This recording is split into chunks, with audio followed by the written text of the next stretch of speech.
Big boss Marathi fame Dhananjay Pawar आणि सूरज चव्हाण यांच्यामध्ये खूप मोठा राडा जो आहे तो झालेला आहे. काय आहे संपूर्ण प्रकरण तेच आपण आजच्या व्हिडिओमध्ये जाणून घेणार आहोत. त्याआधी आपल्या चॅनलला सबस्क्राईब केलं नसेल तर सबस्क्राईब करा. तर चला आता तर विषय असा झालेला आहे मित्रांनो, जस्ट काही दिवसांपूर्वी सूरज चव्हाणचं जे आहे ते लग्न झालेलं आहे आणि त्या लग्नामध्ये खूप वेगवेगळ्या लोकांनी त्याला काही ना काहीतरी गिफ्ट वगैरे द्यायचा प्रयत्न केला होता. तर त्यामध्ये विषय असा झाला होता की धनंजय पवार जे आहेत ते त्याला देणार होते सोफा सेट ॲज आहेर. लग्नामध्ये आहेर वगैरे जे असतो तो द्यायचा पद्धत असते. त्यामध्ये सूरज चव्हाणला धनंजय पवार आहेर म्हणून सोफा देणार होते. त्यामध्ये त्यांनी विचारलं धनंजय पवारांनी की बाबा तुला कुठल्या प्रकारचा सोफा पाहिजे, तुझ्या घरातले काही फोटो वगैरे पाठव, तू इथे येऊन चूज करणार आहेस की माझ्या पद्धतीने पाठवू. तर सूरज चव्हाणने त्यांना सांगितलं की तुम्ही तुमच्या पद्धतीने पाठवा.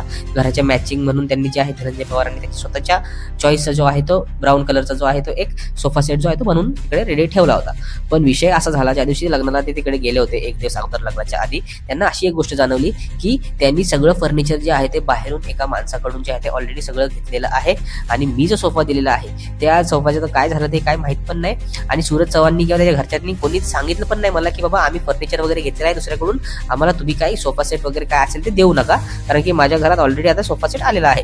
तर या संपूर्ण गोष्टीवरून संपूर्ण प्रेक्षक जे आहेत ते डीपी दादाला ट्रोल करत आहेत, धनंजय पवारांना ट्रोल करतायत. ट्रोल असं करतायत की बाबा बिग बॉस सीझन मध्ये तुम्ही त्याला मदत केली, तुम्ही त्याच्यासोबत राहिलात फक्त आणि फक्त वोटसाठी, असं तसं अशा संपूर्ण वेगवेगळ्या प्रकारच्या गोष्टी ज्या आहेत ते प्रेक्षक आता बोलायला लागलेले आहेत धनंजय पवारला. मग धनंजय पवारने देखील व्हिडिओ बनवून टाकली एक मस्तपैकी, ज्यामध्ये त्यांनी अतिशय उत्तम असं उत्तर दिलेलं आहे सगळ्या जे सूरजचे फॅन्स आहेत त्यांना. कारण की सांगायची पद्धत असते एक की बाबा मला पाठवू नको, माझं झालेलं आहे काम, तुम्ही तुमचं उलट वेळ घालवू नका. त्यांचा सोफा सेट त्यांनी बनवलेली एवढी मेहनत वगैरे गिफ्ट वगैरे द्यायचं, ते संपूर्ण गोष्टींचं वाईट जे आहे धनंजय पवारांना वाटलं आणि त्यांनी एकदम सडेतोड उत्तर जे आहे ते सूरज चव्हाणच्या फॅन्सला दिलेलं आहे. मित्रांनो, तुमचं या संपूर्ण प्रकरणामध्ये काय मत आहे ना नक्की कमेंट करून सांगा, कारण की हा राडा जो आहे तो दिवसेंदिवस पुढे वाढतच चाललेला आहे. तर त्यामुळे तुमचं मत नक्की कमेंट्समध्ये कळवा.